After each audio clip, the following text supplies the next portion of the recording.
Hey guys, क्या हालचाल। एकदम बढ़िया। तो बच्चों, स्वागत है आपके अपने YouTube चैनल रामशंती फिजिक्स में। बच्चों, आज की ये क्लास इतनी इंपॉर्टेंट रहने वाली है। कल आपका एग्जाम है और अगर आज ये क्लास आप देख रहे हैं तो आपका प्रॉपर रिवीजन होने वाला है 20 मोस्ट इंपॉर्टेंट डेरिवेशन का।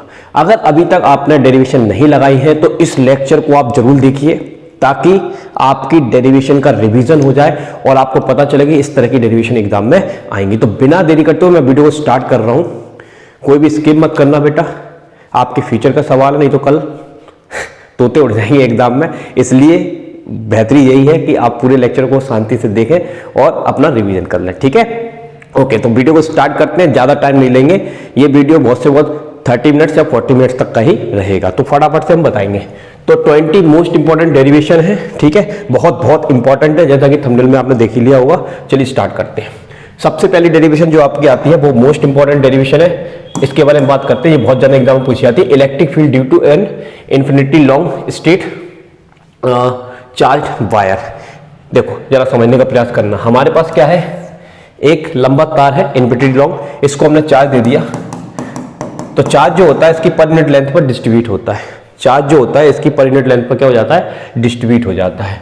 ओके, तो चार्ज का फॉर्मूला क्या आ जाएगा, लैम्डा इंटू एल आ जाएगा। तो लैम्डा की वैल्यू क्या आ जाएगी, क्यू अपॉन एल। ठीक है, तो पर यूनिट लेंथ पर कितना चार्ज डिस्ट्रीब्यूट हुआ है, क्यू, इसको हम बोलेंगे लैम्डा, चार्ज डेंसिटी। अब इससे हम आर डिस्टेंस पर एक पॉइंट पी है, यहां पर इलेक्ट्रिक फील्ड निकालना चाहते हैं। तो इसके लिए हम क्या करेंगे, यहां पर एक हम डिजाइन बनाएंगे, गाउसियन सरफेस बनाएंगे। और वो गाउसियन सरफेस इस तरह से होगा जो कि सिमेट्रिकल होना चाहिए। कैसा होना चाहिए, सिमेट्रिकल। तो लाइन के लिए यहां पर सिलेंडर जो है वो एक सिमेट्रिकल शेप है। ठीक है, ओके। और इसकी एक्सिस अलोंग दी कंडक्टर होती है। ओके जी। अब यहां पर हम एक स्मॉल सरफेस मान लेंगे ds। इसमें आप देख पा रहे हैं दो तरह की सरफेस है। एक कर्व सरफेस है, कर्व सरफेस का मतलब ये वाली, और एक नीचे वाली जो है वो फ्लैट सरफेस है। ठीक है, तो हम दो तरह से काम करेंगे। एक कर्व सरफेस के लिए ds मान लिया और फ्लैट सरफेस के लिए भी ds मान लिया। ठीक है बेटा। अच्छा, अब आपको पता है इलेक्ट्रिक फील्ड जो होता है वो एक लाइन चार्ज के चारों तरफ होता है। हेयर ब्रश देखा है, कर्ली हेयर ब्रश इस तरह से निकलता है उसमें से। ठीक है, तो ज्यादा बहस नहीं करेंगे। ये इलेक्ट्रिक फील्ड की डायरेक्शन आप रट्टा मान लेंगे, ये होती है। और ये इसका स्मॉल एरिया है और area is a vector quantity, तो हम उसका एरिया वेक्टर परपेंडिकुलर लेते हैं हमेशा। तो यहां पर ds वेक्टर इलेक्ट्रिक फील्ड के बीच एंगल कितना आ गया, 0 डिग्री आ गया। लेकिन जब इसकी बात करेंगे तो इसका एरिया वेक्टर ऊपर की तरफ होगा और इलेक्ट्रिक फील्ड इस डायरेक्शन में है, तो एंगल कितना डिग्री आ जाएगा, 90 डिग्री आ जाएगा। ठीक है, तो अब हम क्या करेंगे, इस पूरे सरफेस से निकलने वाला फ्लक्स कैलकुलेट करेंगे। क्या कैलकुलेट करेंगे बेटा, फ्लक्स। तो फ्लक्स निकालने का फॉर्मूला क्या होता है, phi equal to close integration E ds cos theta. होता है कि नहीं होता। इसमें दो सरफेसेस है तो दो कैलकुलेशन होंगी। एक आपकी किसके लिए हो जाएगी, फ्लैट सरफेस के लिए हो जाएगी। फ्लैट सरफेस के लिए क्या है, ई ds cos 90 प्लस, और एक आपकी कौन सी सरफेस है, यस क्या नाम है, कर्व सरफेस। इसके लिए क्या हो जाएगा, ई ds cos 0 डिग्री। अब cos 0 कितना होता है, 1 होता है। cos 90 क्या होता है, 0। तो ये तो खत्म ही हो जाएगा, ये तो खत्म ही हो जाएगा। तो अपने पास क्या बचेगा, phi equal to E ds बचेगा। ds का इंटीग्रेशन क्या होता है, यस s होता है। ठीक है, ओके। कर्व सरफेस एरिया हमको याद होना चाहिए 2 पाई r l। r इसका रेडियस हो गया, ठीक है, सिलेंडर का, और लेंथ इसकी लेंथ हो गई। तो कर्व सरफेस एरिया क्या होता है, 2 पाई RL। तो ये एक इक्वेशन आ गया आपका। अब हम यहां पर यूज करेंगे गॉस थ्योरम। क्या यूज करेंगे बेटा, गॉस थ्योरम। तो गॉस थ्योरम क्या होती है, Q phi equal to Q upon epsilon naught. ठीक है, अब क्यू की वैल्यू हमको रखनी पड़ेगी, यहां से ये रखा है लैम्डा इंटू एल। तो यहां पर हम क्यू की वैल्यू रखेंगे lambda into L epsilon not. Equation number क्या आ जाएगी हमारी, सेकेंड आ जाएगी। अब फर्स्ट और सेकेंड को आपस में कंपेयर करेंगे। तो फर्स्ट और सेकेंड को जब बेटा हम कंपेयर करेंगे तो क्या मिलेगा हमको, E into 2 pi R L equal to मिल जाएगा lambda L upon epsilon not.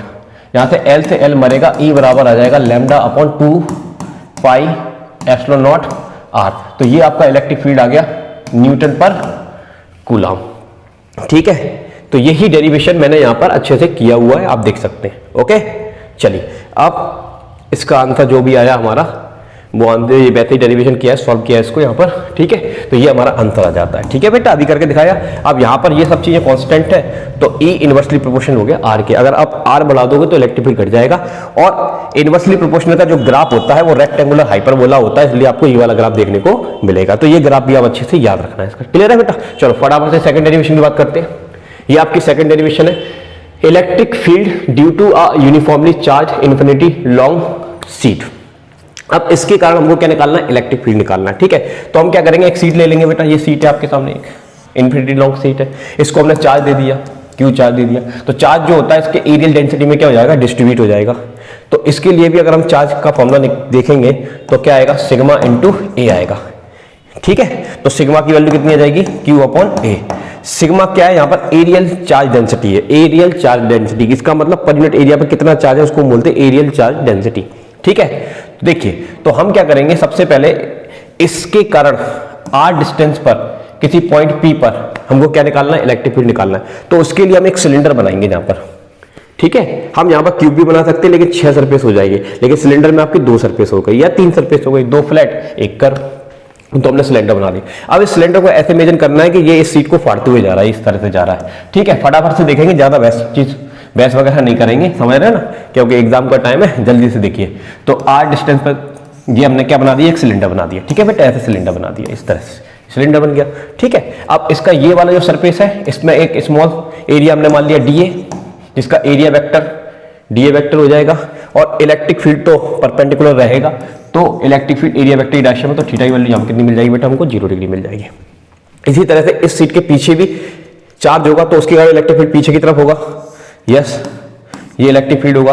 तो इसका अगर हम एरिया बात करेंगे तो ये कितना आ जाएगा, dA वेक्टर आ जाएगा, कितना आ जाएगा, स्मॉल एरिया dA और उसका एरिया वेक्टर इलेक्ट्रिक फील्ड के अलावा। तो यहाँ पर भी थीटा की वैल्यू कितनी मिल जाएगी हमको, 0 डिग्री, और यहाँ पर भी थीटा की वैल्यू कितनी मिल जाएगी, 0 डिग्री मिल जाएगी, ठीक है, सही कि नहीं, ओके। अब देखिए, अब इसमें ये वाला जो सरफेस है, कर्व सरफेस है, उसका एरिया हमने dA माना, छोटा सरफेस, एरिया वेक्टर परपेंडिकुलर होगा, इलेक्ट्रिक फील्ड इसी डायरेक्शन में, थीटा की वैल्यू 90 डिग्री हो जाएगी। अब तीनों सरफेस के लिए हम कैलकुलेशन कर लेंगे। तो तीनों सरफेस के लिए आपको पता है, इसके लिए तो 0 हो ही जाएगी, अरे cos 90 तो 0 होता है ना, तो इसके लिए करेंगे तो हमको पता है क्या आ जाएगा, E ds cos theta. Theta की वैल्यू आप 0 रखोगे तो वो कितना हो जाएगा, 1 हो जाएगा। E dA का इंडिकेशन क्या होता है, A होता है, तो आपको डायरेक्ट मिल जाएगा EA प्लस EA। तो ये टोटल कितना हो गया, 2EA हो गया, ये हमने फ्लक्स निकाल लिया। अब हम गॉस थ्योरम लगाएंगे, या गॉस थ्योरम लगाने से पहले हम कैलकुलेट करते हैं now charge enclose by the Gaussian surface. तो अभी मैंने आपको बताया था Q इक्वल टू क्या होता है, सिग्मा ही होता है, applying Gauss law, Q upon epsilon not होता है। इसकी वैल्यू यहाँ पुट करेंगे, फटाफट से ये आ जाएगी, ठीक है। इसको और इसको कंपेयर करेंगे तो ये आएगा, A से A मरेगा, E की वैल्यू आ जाएगी सिग्मा अपन 2 एप्सिलॉन नॉट। और वेक्टर फॉर्म में लिखना चाहो तो इस तरह से आप लिख सकते हो, क्लियर है। आपका जो E है वो R पर डिपेंड नहीं करता है, अगर आप 10 मीटर पे भी जाओगे, 20 मीटर पे भी जाओगे, तब भी इलेक्ट्रिक फील्ड की वैल्यू कैसी रहेगी, सेम रहेगी। मोस्ट इंपॉर्टेंट है बेटा, ध्यान रखना, मोस्ट इंपॉर्टेंट डेरिवेशन। चलिए नेक्स्ट इंपॉर्टेंट डेरिवेशन की बात करते हैं, बहुत इंपॉर्टेंट, तीसरे नंबर की, electric field due to a uniformly charge thin spherical shell.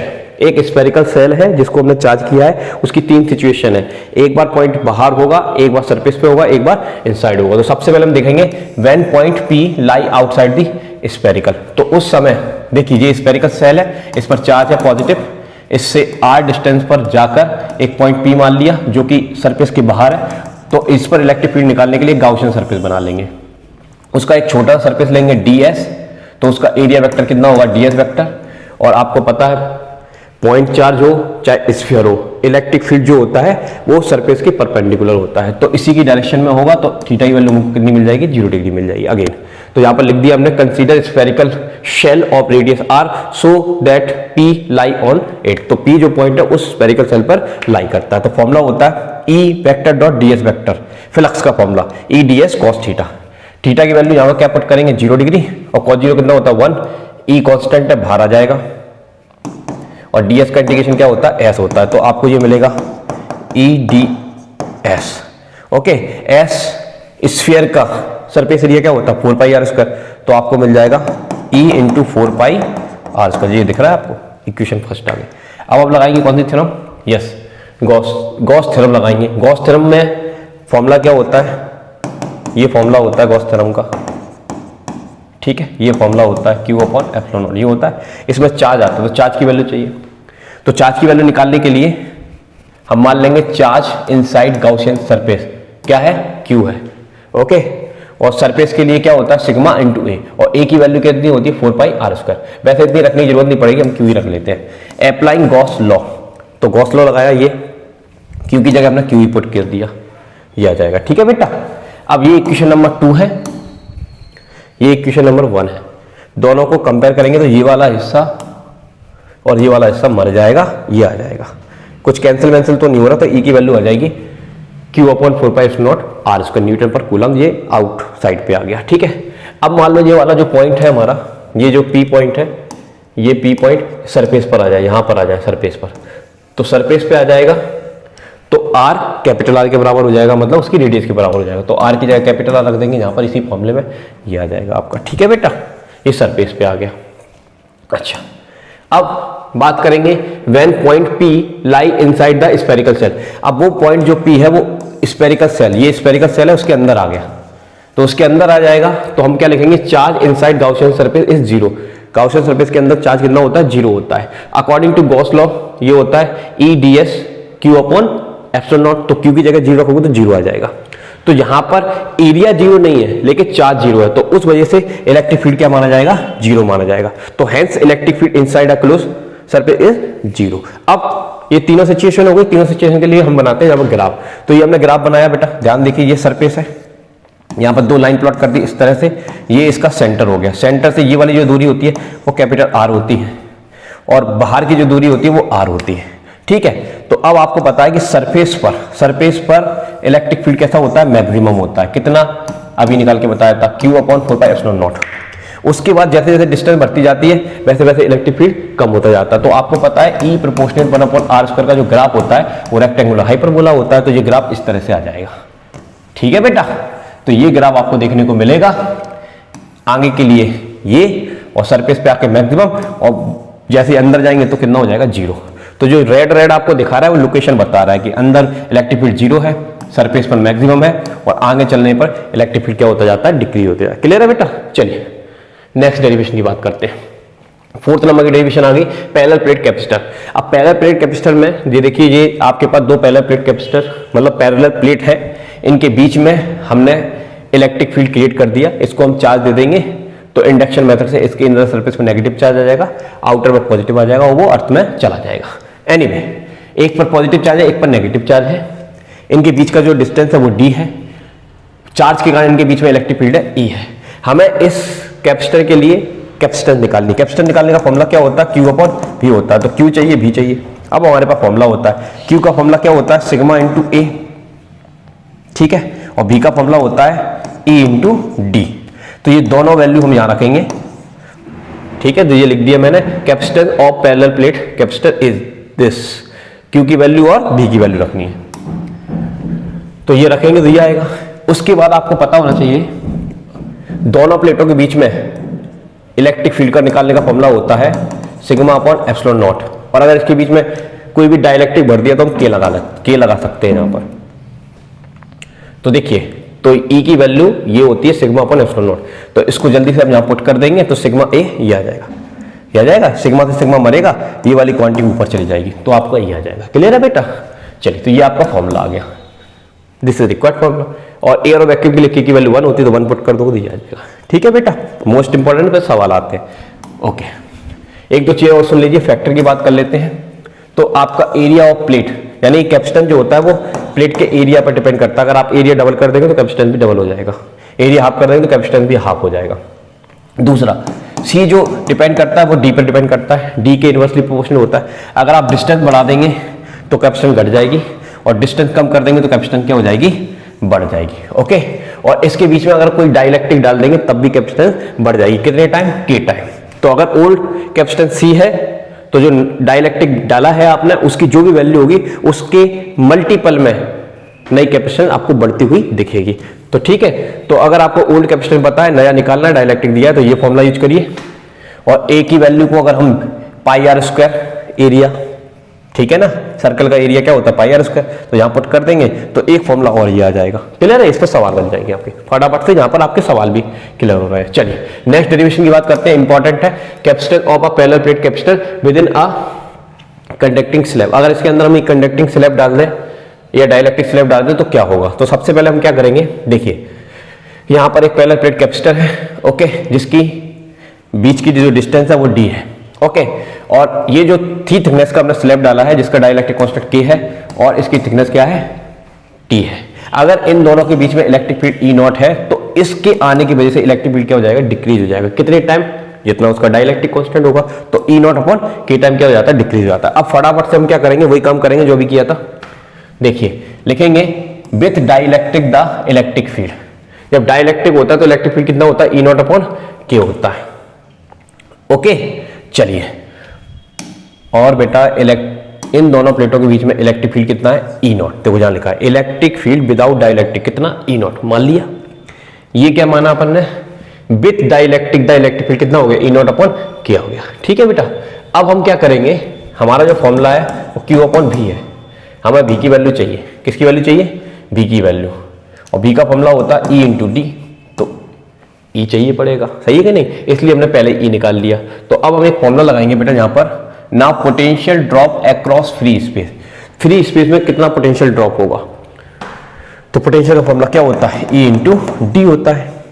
अगर ये टी मोटाई को मैं हटा दूं तो बचेगा कितना, डी माइनस टी बचेगा। यहाँ पर स्पेस में जो स्पेस बचेगा ना इसके बीच में, पहले दोनों प्लेटों के बीच का डिस्टेंस डी था, टी मोटाई आ गया तो टी गायब कर दोगे तो डी माइनस टी बचेगा, नहीं बचेगा। तो फ्री स्पेस में इलेक्ट्रिक फील्ड कितना, ई नॉट, और बीच का डिस्टेंस कितना है, डी माइनस टी। तो ये आपको पोटेंशियल ड्रॉप मिल जाएगा फ्री स्पेस का। देखो ये आ गया, ओके। अब पोटेंशियल डिफरेंस अक्रॉस डाइलेक्ट्रिक, अब हम डाइलेक्ट्रिक की बात करें, इस पर बात करें तो इस पर हम कैसे निकालेंगे, same formula V equal to क्या होता है, ई डी, ओके जी। अब E की वैल्यू तो ई नॉट अपॉन कितनी है, के है, ई नॉट अपॉन के है, और D की वैल्यू कितनी है, T, क्योंकि T मोटाई का ही तो है जी, तो ये आ जाएगा। तो ये मैंने यहां पर ये लिख दिया, ठीक है बेटा। अब हम टोटल पोटेंशियल डिफरेंस निकालेंगे तो V equal to V1 plus V2, तो इसको V1 के स्थान पर रखेंगे, इसको V2 के स्थान पर रखेंगे, तो रखेंगे तो देखो ये आ जाएगा। अब इसमें से ई नॉट कॉमन आ रहा है, जी आ गया, अंदर बचेगा D minus T, T upon के। अब ई नॉट की वैल्यू अभी बताई थी, सिग्मा अपॉन एप्सिलॉन नॉट होती है, तो यहाँ पुट कर देंगे, ये आ जाएगा। तो ये आ गया पोटेंशियल, ठीक है। अब हमें निकालना है कैपेसिटर, कैपेसिटर निकालने का फॉर्मूला क्या होता है, C upon V, okay, C upon V होता है। तो V की वैल्यू हमने निकाल ली है, उसको हम यहाँ पर पुट कर देंगे, और Q की वैल्यू हम जानते हैं सिग्मा इंटू क्या होती है, A होती है। तो सिग्मा इंटू A ये रख दिया बेटा, और V की जगह ये रख दिया, सिग्मा से सिग्मा मरेगा तो आपको ये आंसर मिल जाएगा इसका। और जो मेटल होती है उसकी डाइलेक्ट्रिक कांस्टेंट जो होता है वो इन्फिनिटी होता है, तो इन्फिनिटी यहाँ पर रखेंगे, इन्फिनिटी से डिवाइड करेंगे तो जीरो आएगा, तो ये खत्म हो जाएगा, ये बचेगा, ठीक है बेटा। बेटा ये डेरिवेशन बहुत इंपॉर्टेंट है, उसके कंपैरिजन में सैंपल पेपर में भी दिया हुआ है, इसलिए इसको तो आप लगा ही लेना, ठीक है, छोड़ना मत बिल्कुल भी, बहुत इंपॉर्टेंट डेरिवेशन करा रहा हूँ बेटा। अब हम आते हैं 6 नंबर की डेरिवेशन पर।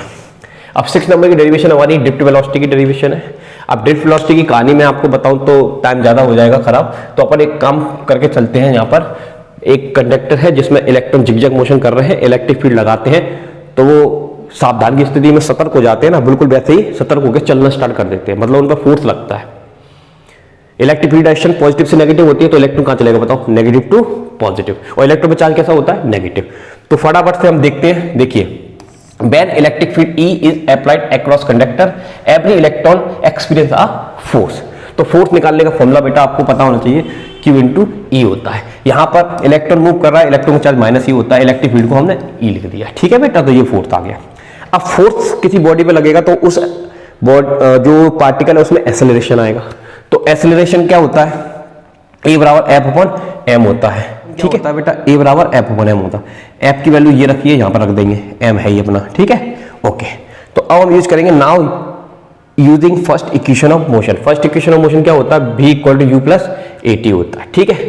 तो देखिए जो आपका पहला इलेक्ट्रॉन है उसकी कुछ वेलोसिटी होगी U1, और वो जाके किसी एटम से टकराएगा तो उसको कुछ टाइम भी लगेगा, ठीक है। तो हम ये वाला फॉर्मूला यूज करेंगे, V बराबर U प्लस AT। तो फर्स्ट इलेक्ट्रॉन के लिए निकाल रहे हैं V1 equal to U1 plus A tau 1, second electron के लिए, क्योंकि करोड़ों इलेक्ट्रॉन है, तो सेकंड इलेक्ट्रॉन के लिए क्या आएगा, V2 equal to U2 plus A tau 2। ये थोड़ा सा डिफिकल्ट डेरिवेशन है, थोड़ा ध्यान रखना।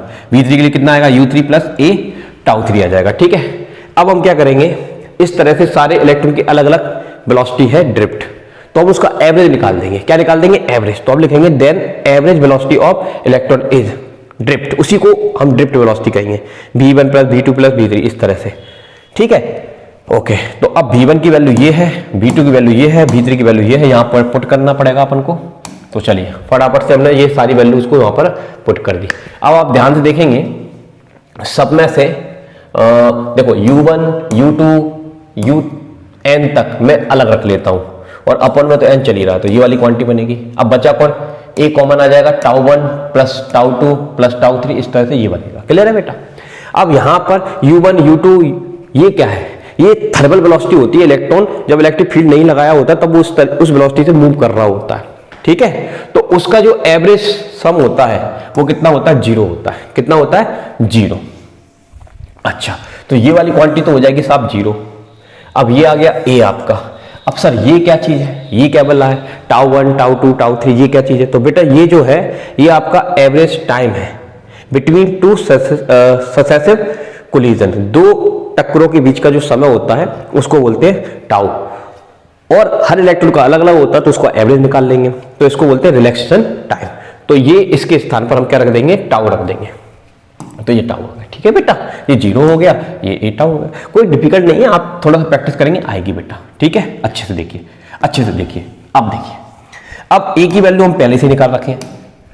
देखो अभी निकाली थी, ये है ना आपके पास, ये है, ये निकाली थी, इसको हमने यहां रख दिया, इसके स्थान पर टाउ है ही। तो ये आपका फॉर्मूला आ गया ड्रिफ्ट वेलोसिटी का। क्या दिक्कत थी इसमें, आसान था। चलिए वेरी गुड। चलिए अब हम अगली 7 नंबर की डेरिवेशन की बात करते हैं, बहुत इंपॉर्टेंट है, derivation between electric current and drift velocity. देखिए यहां पर हमारे पास एक कंडक्टर है, ठीक है, इसमें बहुत सारे इलेक्ट्रॉन है। हमने मान लिया कि इसके पर यूनिट वॉल्यूम में इलेक्ट्रॉन की संख्या है n, और जो कंडक्टर है उसका एरिया मान लिया a, और कंडक्टर की लेंथ कितनी मान ली, l। कोई खास बात नहीं है। तो इससे पर यूनिट वॉल्यूम से कितने इलेक्ट्रॉन निकलेंगे, तो नंबर ऑफ इलेक्ट्रॉन कितने हैं, n, कितने एरिया से निकलेंगे a, और कितनी लेंथ कवर करेंगे l। तो ये हो जाएगा टोटल इलेक्ट्रॉनों का नंबर। तो हमने लिख दिया total electron is NaL। Clear है। अच्छा, अब हम क्या करेंगे, ये 7 नंबर की डेरिवेशन है आपकी। अब हम क्या करेंगे बेटा, चार्ज का फॉर्मूला लगाएंगे। चार्ज का फॉर्मूला होता है Ne, क्वांटाइजेशन ऑफ चार्ज, पता है ना। ठीक, तो n की वैल्यू तो हमारी क्या है, NaL। देखो ये रख दी NaL, और इलेक्ट्रॉन का चार्ज क्या होता है, -e, तो E की जगह आ जाएगा माइनस। तो ये आ गया चार्ज, चार्ज आ गया। ठीक है, ओके, तो ये चार्ज आ गया। अब हमने यहाँ पर एक लाइन लिखी, due to electric field a drift velocity Bd, जो इलेक्ट्रिक फील्ड के कारण इलेक्ट्रॉन जो ड्रिफ्ट वेलोसिटी उसको हमने कितना मान लिया, Bd is setup and electron keep drifting. जब ड्रिफ्ट वेलोसिटी सेटअप हो जाती है तो इलेक्ट्रॉन क्या करना स्टार्ट कर देता है, एक पर्टिकुलर डायरेक्शन में ड्रिफ्ट करना स्टार्ट कर देता है। ठीक है, तो यहां से यहां तक जाने में उसको कितना टाइम लगेगा। तो टाइम का फॉर्मूला क्या होता है बताइए, टाइम का फॉर्मूला होता है बेटा डिस्टेंस डिवाइडेड बाय स्पीड। ठीक है, तो डिस्टेंस कितनी ट्रेवल करनी है उसको, L, स्पीड ड्रिफ्ट वेलोसिटी से चलेगा वो, तो आपका टाइम कितना आ जाएगा बेटा, L/Bd आ जाएगा। ठीक है, तो ये हमने निकाल लिया टाइम, ये हमने निकाल लिया चार्ज। सर ये क्यों निकाला, अरे भैया करंट का फॉर्मूला क्या होता है, Q/T होता है। तो चार्ज की वैल्यू यहां रखेंगे, टाइम की वैल्यू यहां रखेंगे। देखो यहां रख दिया, ये चार्ज रखा है, ये टाइम रखा है, कुछ कट रहा है, L से L कट रहा है, ये Bd ऊपर चला जाएगा, तो ये आ जाएगा आपका NeABd। This is our answer. और मैग्नीट्यूड लिखेंगे ओनली, ये तो डायरेक्शन बता रहा है माइनस साइन, वैसे मैग्नीट्यूड लिखेंगे तो NeABd, ये करंट का आपका फॉर्मूला आ गया। क्लियर है बेटा, मोस्ट इंपॉर्टेंट। चलिए अगली मोस्ट इंपॉर्टेंट डेरिवेशन की बात करते हैं, 8 नंबर की, डेरिवेशन ऑफ ओम्स लॉ। देखिए इसमें क्या करेंगे, when a potential V is applied across a conductor of length L, the drift velocity in terms of V is given by. तो अभी आपको मैंने ड्रिफ्ट वेलोसिटी का फॉर्मूला प्रूव करके दिखाया था, वो क्या आ जाता है, E τ/m। ठीक है, अब हम जानते हैं इलेक्ट्रिक फील्ड का फॉर्मूला होता है वोल्टेज का फॉर्मूला होता है E × D। ठीक है, और अगर हम लेंथ L मान लेंगे तो L हो जाएगा, तो E की वैल्यू कितनी जाएगी, V/L आ जाएगी, नहीं जाएगी। अब इस E की वैल्यू को हम यहां पर डाल देंगे, तो आपकी इस फॉर्मूले की शक्ल कुछ इस तरह की दिखेगी। कोई खास बात नहीं, ये भी आपका ड्रिफ्ट वेलोसिटी का फॉर्मूला है, याद कर लेना, सवाल आते हैं। ठीक है बेटा, चलो अब हम क्या करेंगे, देखिए अब हम एक फॉर्मूला जानते हैं करंट का, अभी निकाला था, ये होता है NEABD। अब इस ड्रिफ्ट वेलोसिटी को उठा के हमको इसमें रखना है। तो जैसे ही आप इसमें रखोगे बेटा, जैसे ही आप इसमें रखोगे तो इसकी शक्ल कुछ इस तरह की दिखेगी आपको, NEAEV टाउ ml। ठीक है, आप देखिए अब हम इसको सॉल्व कर सकते हैं। तो क्या आएगा, यहां पर है I, वहां पर आ जाएगा NE²AV टाउ अपॉन ml, ये आएगा कि नहीं आएगा बेटा। अब हम क्या कर सकते हैं, यहां पर इसको हम इधर ले जाते हैं, बाकी सबको नीचे ले जाते हैं, NE²A टाउ तो V अपॉन I। तो ये आपको कुछ इस तरह का दिखेगा, दिख रहा है बेटा, ये तो छोटी सी कैलकुलेशन कर सकते हैं आप, दिख रहा है बेटा। ठीक है, अब ये पूरा हमारा कांस्टेंट होता है। अगर ये कांस्टेंट होता है तो इस कांस्टेंट को हम एक नाम देंगे, इसी कांस्टेंट को यहां पर हम एक नाम दे देते हैं R। तो ये आपका ओम्स लॉ का डेरिवेशन हो जाता है, और जिसको आपने कांस्टेंट माना था वही पूरा का पूरा R का ही फॉर्मूला होता है बेटा। क्या होता है, मोस्ट इंपोर्टेंट फॉर्मूला है R = ml NE² tau A। This is resistance. एक और बढ़िया चीज बता देते हैं, रेजिस्टिविटी का फॉर्मूला होता है RAL। तो R की वैल्यू को यहां पर पुट कर दोगे, कैंसिलेशन वगैरह करोगे तो रेजिस्टिविटी का एक बढ़िया फॉर्मूला आ जाता है MNE² टाउ। ठीक है बेटा, तो देखिए मोस्ट इंपोर्टेंट डेरिवेशन हो गई आपकी, यहां पर आप देख पा रहे होंगे, और दिख रहा है L बढ़ाओगे तो रेजिस्टेंस बढ़ जाएगा, A बढ़ाओगे तो रेजिस्टेंस घट जाएगा। ठीक है, और N क्या है, number of electron per unit volume, इनको बढ़ा दोगे तो भी R की वैल्यू क्या हो जाएगी, कम हो जाएगी। इसलिए आपकी जो सिल्वर होती है उसकी कंडक्टिविटी हाई होती है और रेजिस्टिविटी लो होती है। क्लियर है बेटा, थोड़ा पानी पी ले फिर आगे बढ़ते हैं। चलिए नेक्स्ट लेते हैं अपन 9वें नंबर की डेरिवेशन। देखिए मोस्ट इंपॉर्टेंट है, magnetic field at the centre of a circular current loop. ये एक आपके पास सर्कुलर करंट लूप है, इसके सेंटर में मैग्नेटिक फील्ड निकालना है। तो बायो-सावर्ट लॉ कहता है कि एक एलिमेंट मान लो, मान लिया ए भी एक एलिमेंट मान लिया जिसकी लेंथ हमने dl मान ली, तो इस एलिमेंट के कारण इसके सेंटर पर मैग्नेटिक फील्ड निकालने का बायो-सावर्ट लॉ से फॉर्मूला होता है ये μ0/4πI dl sin θ/r²। यहां पर सेमी सर्कल पर बना एंगल थीटा 90 डिग्री होता है, तो थीटा की जगह 90 रखोगे, सर्कल का जो भी रेडियस है वो r की जगह a रख दोगे, ये आ जाएगा। तो इसको सॉल्व कर लोगे तो ये आ जाएगा, सही बात है। तो ये एक छोटे से एलिमेंट के कारण पॉइंट मतलब सेंटर पर मैग्नेटिक फील्ड आ गया। ऐसे बहुत सारे एलिमेंट होंगे बेटा, तो सबके कारण कैसे निकालेंगे, जोड़ देंगे और लिमिट लग जाएगी 0 से लेकर 2πa तक। अरे भाई सर्कमफेरेंस कितनी होती है, 2πa तो होती है, तो लिमिट लग जाएगी इसकी। तो आइए फटाफट से सॉल्व करते हैं। तो देखो उस dv का हमने इंटीग्रेशन कर दिया तो टोटल मिल जाएगा, लिमिट लगा दी 0 to 2πa। dv की वैल्यू पीछे रखी थी वो रख देंगे यहाँ पर μ0/4πI dl a²। ये सब कांस्टेंट है, बाहर आ जाएगा, अंदर बचेगा dl। dl का इंटीग्रेशन l होता है और लिमिट चल रही है 0 to 2πa। फटाफट से अब upper limit minus lower limit किसके स्थान पर रखेंगे, l के स्थान पर, तो ऐसा दिखेगा। उसके बाद आप चाहे तो इसको कैंसिल कर सकते हैं, ये कैंसिल हो जाएगा, 2π से पाई मर जाएगा, ये सॉल्व कर लिया, ये आ जाएगा। तो ये मैग्नेटिक फील्ड का मोस्ट इंपोर्टेंट फॉर्मूला, सवाल आते हैं याद कर लीजिए, μ0I/2a। क्लियर है बेटा। और अगर नंबर ऑफ टर्न है तो n का मल्टीप्लाई और कर लेंगे बेटा, कोई दिक्कत वाली बात नहीं है। यूनिट होता है मैग्नेटिक फील्ड का टेस्ला, ये याद रखिएगा। एक बड़ी इंपॉर्टेंट बात बता देते हैं, अगर आपके लिए सवाल आ गया हाफ सर्कल के लिए निकालिए, इसी में डेरिवेशन आ गया, हाफ सर्कल के लिए बताइए सेंटर मैग्नेटिक फील्ड कितना है, तो कुछ नहीं है, फॉर्मूला वही रहेगा पीछे जो लिखा है, यही फॉर्मूला रहेगा, बस इसमें हाफ से मल्टीप्लाई और कर दोगे आप।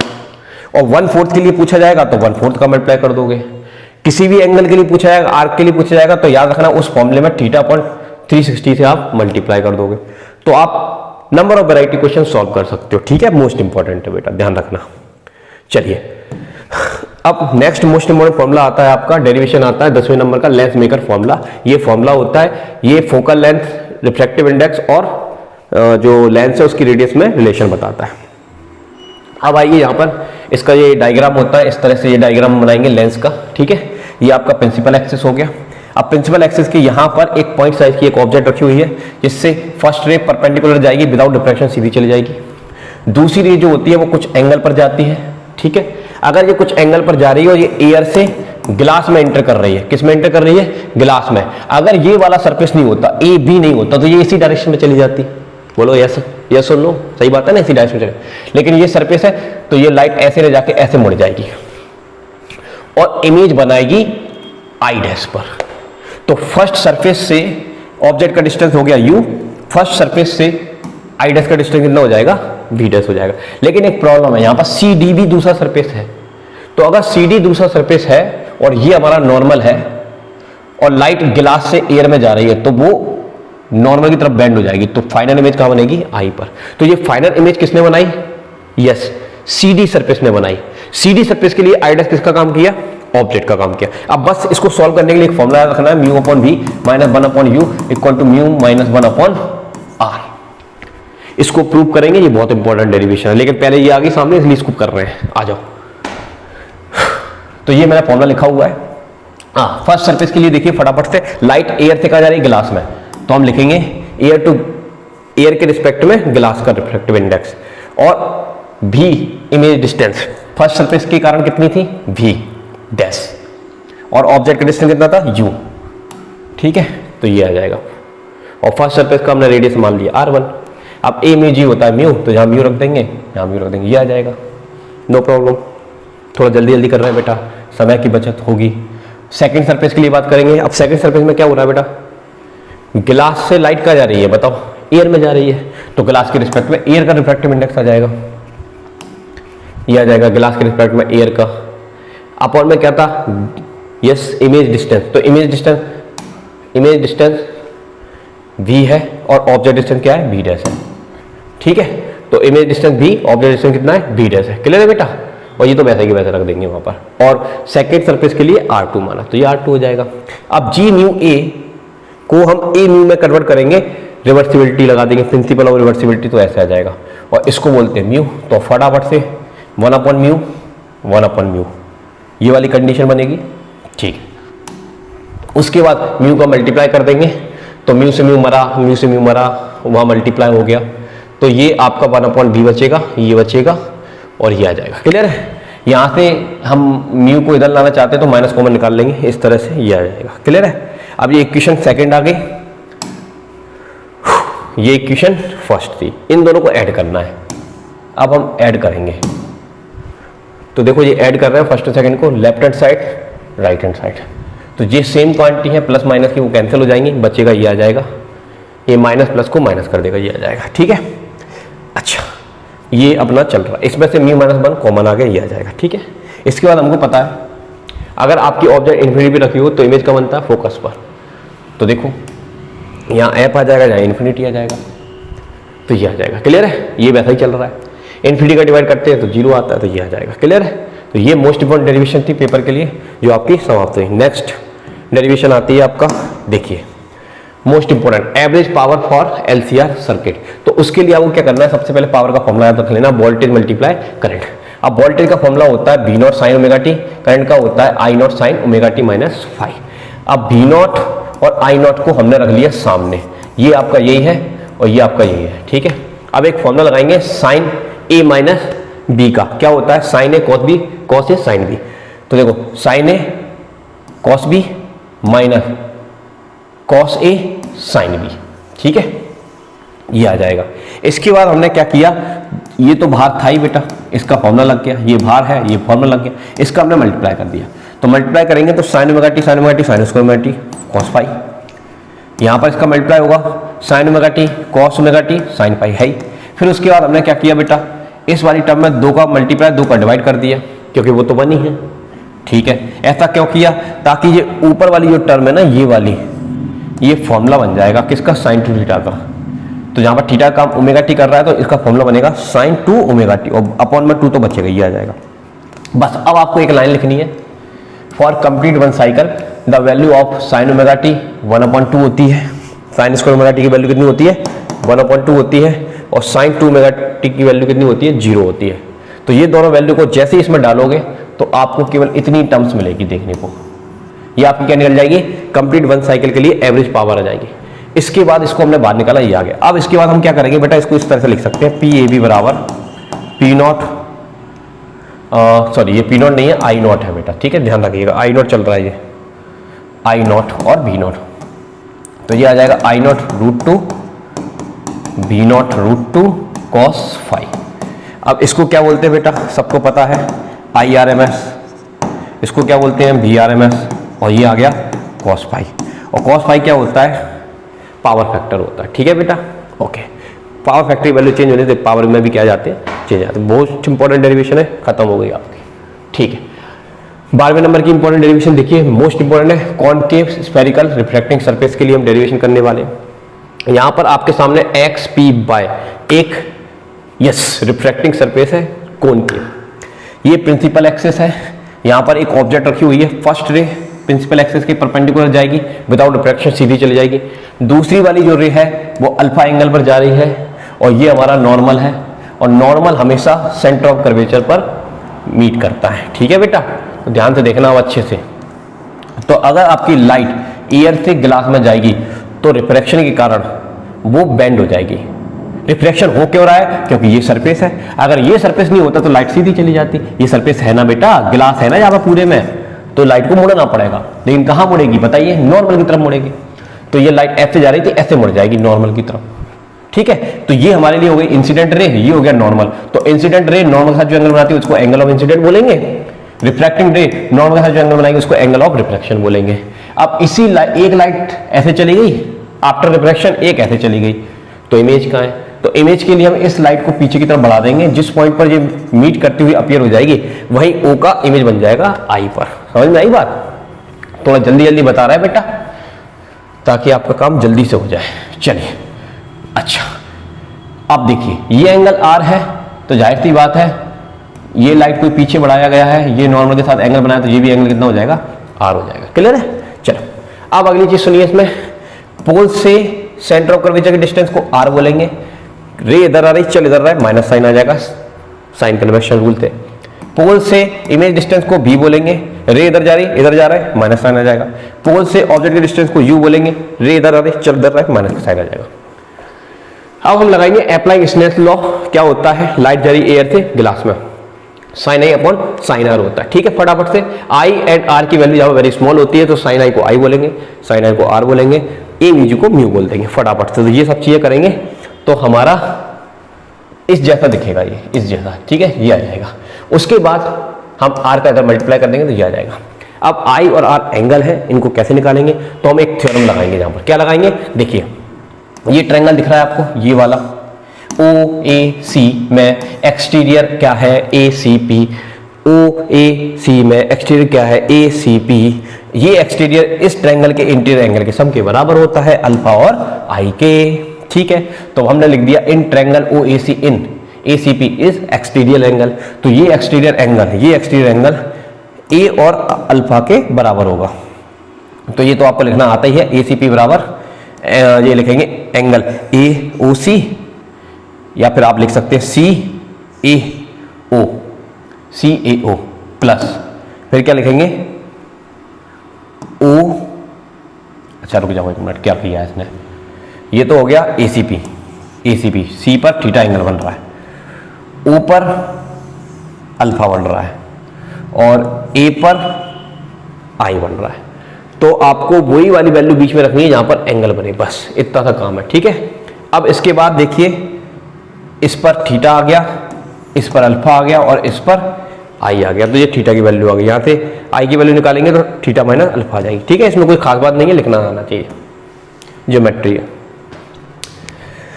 अब हम लेंगे ये छोटा वाला ट्रायंगल, ये वाला दिख रहा होगा आपको, इसको निकाल के यहाँ रख दिया। आई ए सी में एक्सटीरियर वही है ए सी पी एक्सटीरियर एंगल, तो ये एक्सटीरियर एंगल इंटीरियर एंगल की सम के बराबर होगा। तो सेम थिंग यहाँ पे भी लगा दिया अपन ने, तो ये आ जाएगा theta equal to beta plus are.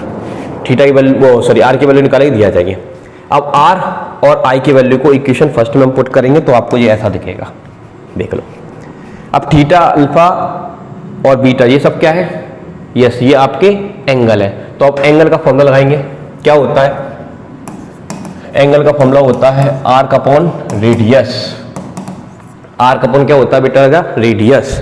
तो यहां पर देखिए ध्यान से, यहां पर अल्फा से मैं प्रोटेक्टर रखूंगा तो आर्क मिलेगा पी है, आई से मैं प्रोटेक्टर रखूंगा तब भी आर्क मिलेगा पी है, थीटा में प्रोटेक्टर रखूंगा तब भी मुझे आर्क मिलेगा पी है। तो सबके लिए आर्क पी है, और थीटा एंगल से रेडियस पीसी है, बीटा एंगल से पीआई है और अल्फा एंगल से पीओ है। क्लियर है बेटा, कोई खास बात नहीं है।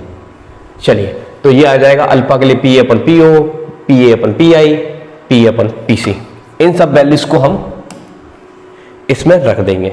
जैसे रखेंगे तो हमको इसकी शक्ल ऐसी दिखेगी, P A P A P A P A common कटेगा, ऐसा दिखेगा।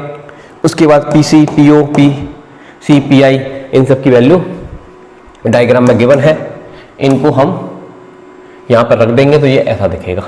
उसके बाद तो ट्रांसपोजिशन है, इसको उधर लाए इसको उधर लाए, तो ये आपका फाइनल आंसर आ जाएगा म्यू भी minus 1 upon u equal to मी माइनस 1 अपॉन आर। क्लियर है, मोस्ट इंपॉर्टेंट डेरिवेशन समाप्त हुई।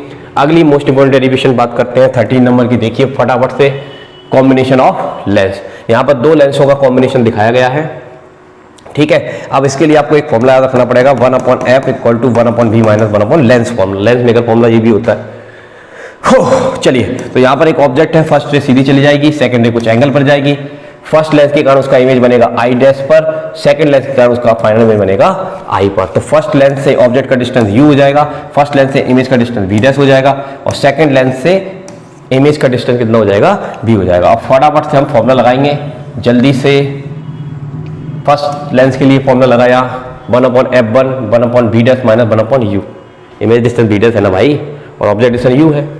सेकंड लेंस के लिए फोकल लेंथ, सेकंड लेंस की focal length 1 upon f 2 1 upon v. Image distance देखो ना यहाँ बी पर बन रहा है, और इस लेंस के लिए इसके द्वारा बना इमेज ऑब्जेक्ट का काम करेगा, तो ये आ जाएगा यू की जगह बी डैश।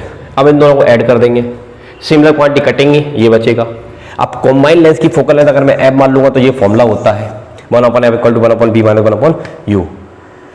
तो ठीक है, इसकी जगह हम यहाँ रख देंगे 1 अपॉन एफ, तो आपको यहाँ पर आंसर देखने को मिल जाएगा। मोस्ट इंपॉर्टेंट डेरिवेशन है बेटा, 1 अपॉन एफ पावर का फॉर्मूला होता है, तो ये आ जाएगी P, ये आ जाएगा P1, ये आ जाएगा P2, और इसका आप एलसीएम एलसीएम ले लोगे तो इस फॉर्मूले की शक्ल इस तरह की आ जाएगी। मोस्ट इंपॉर्टेंट है, भूल के भी मत छोड़ना, करके ही जाना एग्जाम में। सारी इंपॉर्टेंट डेरिवेशन करा रहा हूँ। देखो इधर अगली 14 नंबर की इंपॉर्टेंट डेरिवेशन देखिए, रिफ्रैक्शन थ्रू प्रिज्म।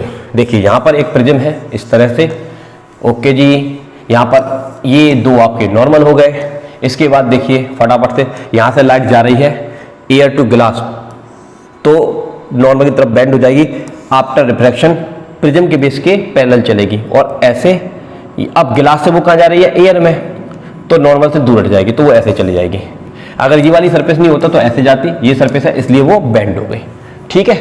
फटाफट से देखिए, अब इंसिडेंट रे नॉर्मल के साथ जो एंगल बनाई, angle of incident I1, emergent ray normal के साथ जो एंगल बनाई, एंगल ऑफ इमर्जन, बढ़िया। फर्स्ट सरफेस से angle of refraction, second surface से एंगल ऑफ रिफ्रैक्शन। अब ये वाली लाइट ऐसे जाना चाहिए थी, नहीं गई, ये वाली लाइट ऐसे गई, तो इस लाइट को पीछे की तरफ बढ़ाओगे तो हमको ये दोनों लाइट के बीच में एक पॉइंट मिलेगा K, जो बता रहा है डेविएशन, कि लाइट इतना डेविएट हो गई अपने रास्ते से, ठीक है बेटा। चलो अब इसको सॉल्व कैसे करेंगे, तो सॉल्व करने के लिए बड़ा आसान तरीका है, मैं बता देता हूं आपको, ठीक है। चलिए देखिए करते हैं सॉल्व इसको। कहाँ है भैया, चलो। अब ये ट्रायंगल दिख रहा है आपको, ये वाला ट्रायंगल मैं आपको दिखा देता हूं बेटा, अच्छे से ऐसे दिखाऊंगा, ओके। ये R1, ये R2, यहाँ पर K लिखा हुआ है, यहाँ पर R लिखा हुआ है, यहाँ पर Q लिखा हुआ है, ठीक है। और यहाँ पर ये एंगल है डेल्टा। तो इस ट्रायंगल में देखिए KRQ में, KRQ में एक्सटीरियर क्या है, RKT आपका एक्सटीरियर है। तो ये जो एक्सटीरियर होगा इस ट्रायंगल के इंटीरियर, इस ट्रायंगल के इंटीरियर एंगल के सम के बराबर होगा, किसके, इंटीरियर, ठीक है। तो यानी कि KQR plus KRQ, KQR plus KRQ, ठीक है। अब K पर कौन सा एंगल है, डेल्टा, तो डेल्टा रख दिया। लेकिन Q पर कोई एंगल नहीं है, उसके नीचे एंगल है, तो उसको कैसे निकालेंगे, तो देखो ये टोटल एंगल कितना है, I1, ये R1, हमको ये चाहिए, तो ये कैसे निकालेंगे, I1 में से R1 घटा देंगे, तो I1 माइनस R1, उसके लिए I2 में से R2 घटा देंगे, तो ये आ जाएगा। क्लियर है बेटा। देखो डेरिवेशन थोड़ा सा याद करना पड़ेगा, तो मैं यार जल्दी जल्दी बता रहा हूँ, ठीक है। तो थोड़ा सा समझिए इस बात को, डिटेल में पढ़ाने का वक्त नहीं है। चलिए अब देखो I1 I2 और ये माइनस कॉमन निकाल दी, आ गया। अब एक कंडीशन होती है कंडीशन ऑफ मिनिमम डेविएशन, जिसमें डेल्टा डेल्टा एम के बराबर होता है, I1 I2 I के बराबर होता है, R1 R2 R के बराबर होता है। सबको ध्यान रख देंगे तो फटाफट से हमको ये देखने को मिल जाएगा।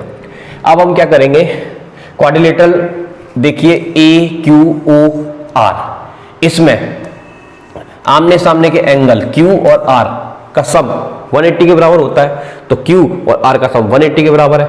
रिमेनिंग एंगल ऑफ प्रिज्म और ये वाला एंगल, इसका भी किसके बराबर होगा, 180 के बराबर होगा। इसको इक्वेशन हमने थर्ड मान लिया, उसको फर्स्ट सेकंड मान लिया, तो ठीक है। अब हम ये ट्रायंगल दिख रहा है, ये ट्रायंगल दिख रहा है, इसमें एंगल मेजर करेंगे R1 प्लस R2 और जी वाला एंगल, इन सब का सम भी किसके बराबर होगा, 180 के बराबर होगा। इन दोनों को आपस में कंपेयर करोगे तो 180 कटेगा, ये वाली क्वांटिटी के बराबर ये वाली क्वांटिटी आ जाएगी। तो ये आपको इस तरह का दिखेगा, ये वाली टर्म से ये वाली टर्म मरेगी तो A बराबर आपको ये दिखेगा, ये आ जाएगा। और R1 R2 R के बराबर है तो ये आ जाएगा।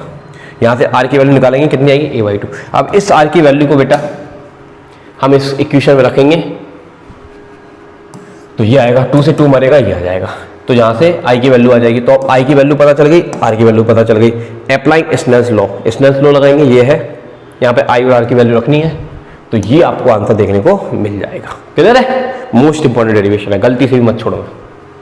चलिए नेक्स्ट डेरिवेशन की अगर हम बात करें तो आपकी आती है distance of closest approach estimate nuclear size के लिए। यहाँ से हम अल्फा पार्टिकल को भेज रहे हैं उसके साइज का मेजरमेंट करने के लिए, तो वो न्यूक्लियस के जितना नजदीक जाएगा उस डिस्टेंस को क्या बोलते हैं, क्लोजेस्ट डिस्टेंस। ठीक है, तो जो अल्फा पार्टिकल जा रहा है उसके पास चलने की कौन सी एनर्जी बताइए, काइनेटिक एनर्जी। और न्यूक्लियस के पास कौन सा चार्ज है, पॉजिटिव चार्ज है। अल्फा पार्टिकल के पास भी कौन सा चार्ज है, पॉजिटिव चार्ज है। तो पॉजिटिव के बीच में रिपल्सन होगा, तो एक लोकेशन पे जाके ये वाला पार्टिकल रुक जाएगा, तो इसकी काइनेटिक एनर्जी काय में कन्वर्ट हो जाएगी, पोटेंशियल एनर्जी में। ठीक है, तो ये दो फॉर्मूले लगेंगे, तो सुनिए फटाफट से। लिखा है यहाँ पर, now charge on an alpha particle कितना होता है, याद कर लो, Q1 बराबर 2E। Charge on scattering nucleus, scattering nucleus जो स्कैटर करेगा उसका चार्ज हमने मान लिया ZE। ठीक है, अब लिखा है where Z is the atomic number of foil atom, foil का जो एटम है उसका एटॉमिक नंबर है। तो initial kinetic energy of alpha particle formula क्या होता है, K alpha equal to half mv²।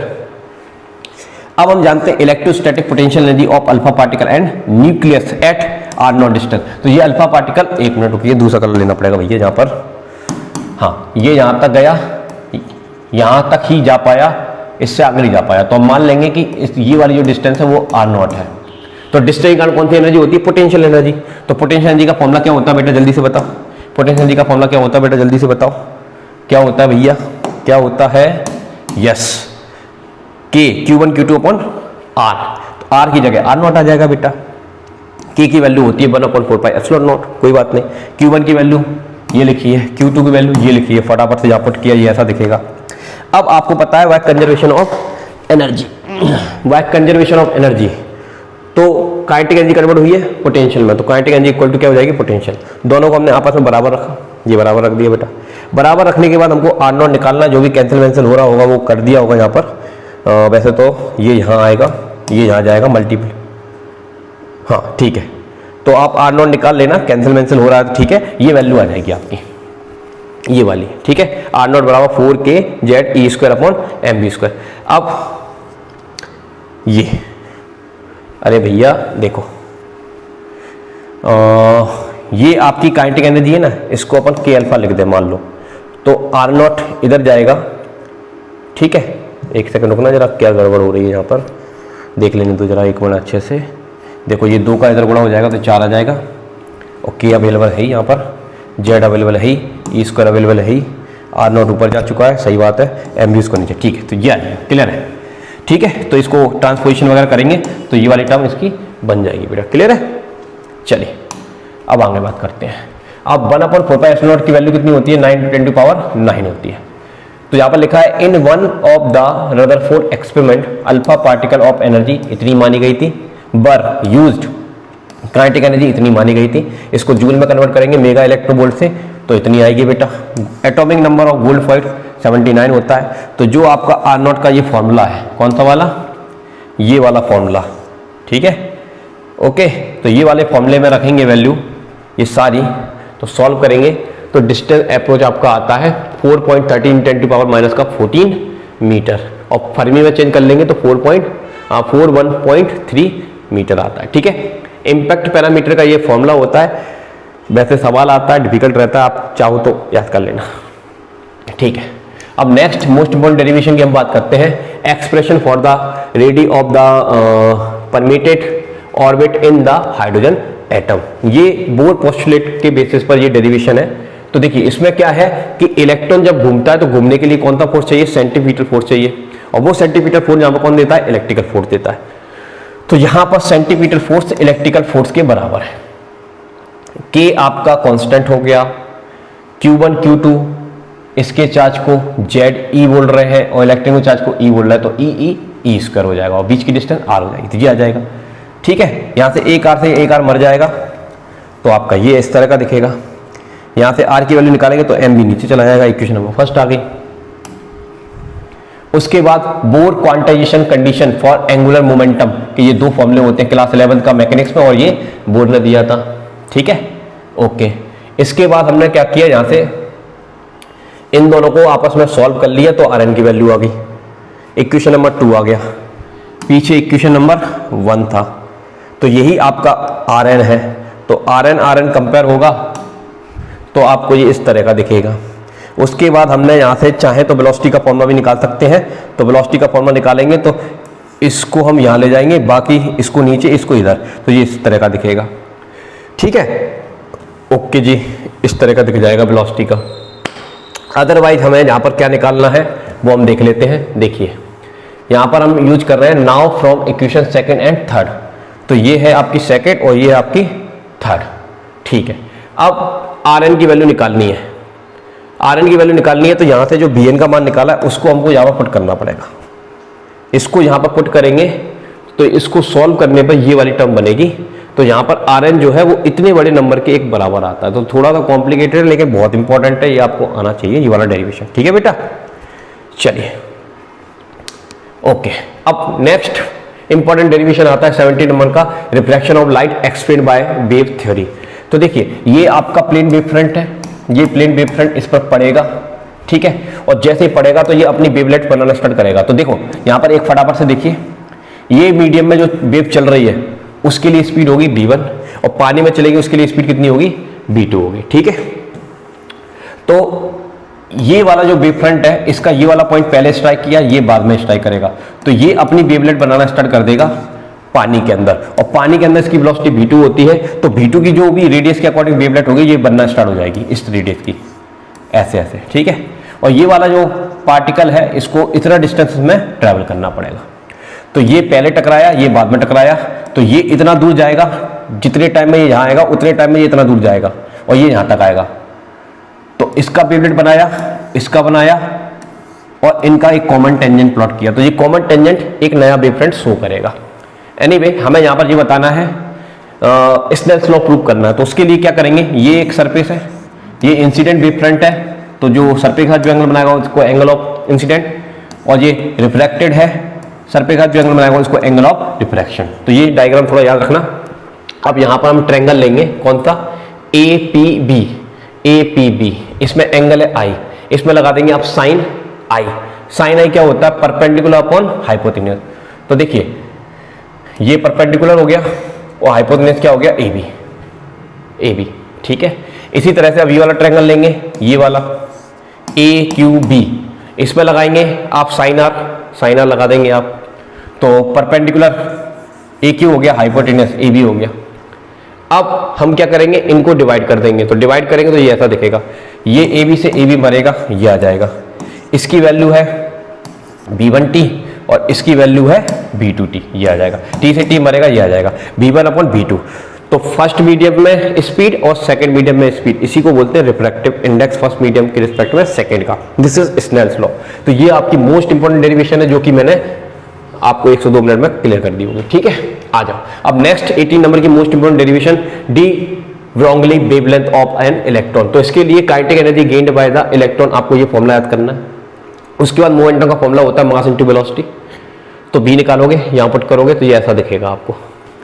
उसके बाद work done on the electron, electron को एक प्लेट से दूसरी प्लेट पर जाने के लिए कुछ वर्क करना पड़ता है। तो वर्क का फॉर्मूला होता है charge into voltage. Charge electron का है तो E, वोल्टेज को V मानेंगे। क्लियर है? अब एनर्जी बेसिकली वर्क ही होती है, तो ये दोनों आपस में बराबर है, ये दोनों आपस में बराबर है। ठीक है, ये सब बराबर है। तो एक बार इसके साथ रिलेट करोगे तो ये फॉर्मूला मिलेगा, एक बार इसको इसके साथ रिलेट करोगे तो मोमेंटम का ये फॉर्मूला मिलेगा। तो ये छोटा सा डेरिवेशन वेरी मोस्ट इंपॉर्टेंट है, इसको आप जरूर लगा लीजिएगा। इसको थोड़ा सॉल्व भी हम करेंगे, तो सॉल्व करेंगे हैंस द डी ब्रोगली वेवलेंथ ऑफ द इलेक्ट्रॉन। तो ये लैम्डा का फॉर्मूला हम जानते हैं, पी की वैल्यू हमने निकाली थी यहाँ पर, ये वाली, इसको हम वहाँ पुट करेंगे यहाँ पर। तो आपको लैम्डा के दो फॉर्मूले दिखेंगे, काइनेटिक एनर्जी के फॉर्म में और इलेक्ट्रॉन वोल्ट के फॉर्म में। इलेक्ट्रॉन वोल्ट के फॉर्म में सवाल आता है तो ये H की वैल्यू है, M की वैल्यू और ये E की वैल्यू, इन सब वैल्यू को हम यहाँ पर डालेंगे, सॉल्व करेंगे तो आपके सामने मोस्ट इंपोर्टेंट सवाल के लिए फॉर्मूला आ चुका है, lambda equal to 12.3 into 10⁻⁻10 upon में अंडर में वोल्ट। ठीक है, वोल्टेज ये मीटर में आ गया। बी की जो भी वैल्यू होगी 100, 200, 300 यहाँ रखेंगे और सॉल्व करेंगे।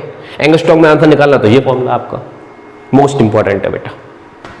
चलिए लास्ट मोस्ट इंपोर्टेंट डेरिवेशन की बात करते हैं, न्यूक्लियर डेंसिटी। इसके लिए हम क्या करेंगे, let A be the mass number, A यहां पर मास नंबर मान लिया, आर क्या है, be the radius of the nucleus, nucleus की रेडियस है कैपिटल आर, और ए क्या है, मास नंबर है। If M is the average mass of a nucleon, ठीक है, एम क्या हो गया, एवरेज मास ऑफ न्यूक्लियन, और ए क्या हो गया, मास नंबर। ठीक है, तो हम मास ऑफ न्यूक्लियस निकालेंगे तो एम में ए का मल्टीप्लाई कर देंगे तो ये आ जाएगा। ठीक है बेटा, चलिए अब वॉल्यूम ऑफ न्यूक्लियस क्या होता है, न्यूक्लियस का शेप तो स्फेरिकल होता है, तो 4/3 पाई आर क्यूब होता है। अब आर का एक फॉर्मूला होता है, ये आपको याद करना पड़ेगा, ये लिखा हुआ है यहाँ पर, r naught A 1/3। R naught जो होता है वो एक कांस्टेंट होता है जिसकी वैल्यू होती है 1.2 × 10⁻⁻15 मीटर। अब आर नॉट के बारे में ज़्यादा बहस करने का वक्त नहीं है, अब रट्टा मान लो बेटा। अब इसको हम जैसे यहाँ पुट करेंगे ये आ जाएगा, इसका क्यू लेंगे तो 3 से 3 कट जाएगा, इस पर 3 आ जाएगा तो ये आ जाएगा। तो ये वॉल्यूम आ गया न्यूक्लियस का, वो आ गया मास। अब डेंसिटी निकालने का फॉर्मूला अपन जानते हैं, डेंसिटी निकालने का फॉर्मूला होता है mass of nucleus divided by mass of nucleus divided by volume of nucleus. तो वो हमने ये रखा, ये हमने ये रखा, ए से ए मरेगा, ये मरा ए से ए, और ये 3 ऊपर जाएगा तो ये आ गया। ये मोस्ट इंपोर्टेंट डेरिवेशन आ गई। और यहाँ पर रो जो है वो ए पर डिपेंड नहीं करता, सो nuclear density is independent of mass number, mass number पर डिपेंडेंट नहीं करती, वो केवल साइज पर डिपेंड करती है। साइज बढ़ेगा तो डेंसिटी भी बढ़ जाएगी। मोस्ट इंपोर्टेंट डेरिवेशन है मेरे भाई, न्यूक्लियाई चैप्टर की डेरिवेशन है।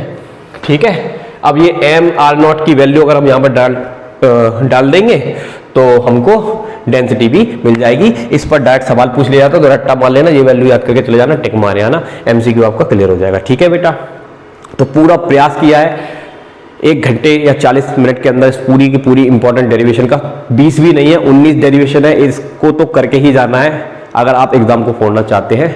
कुछ हद तक आपको बहुत ज़्यादा हेल्प मिल जाएगी इन डेरिवेशन से। ठीक है, अगर वीडियो अच्छा लगा हो, मेहनत अच्छी लगी हो, बहुत मेहनत की पूरा बनाने के लिए, खड़े होकर पढ़ाया है आपको, ठीक है, तो प्लीज़ वीडियो को लाइक जरूर कर देना, जिससे मेरे को भी मोटिवेशन मिलेगा और मैं आपके लिए इसी तरह से काम करता रहूँगा। तो चलिए मिलते हैं नेक्स्ट वीडियो से, अभी जय हिंद, जय भारत, थैंक यू।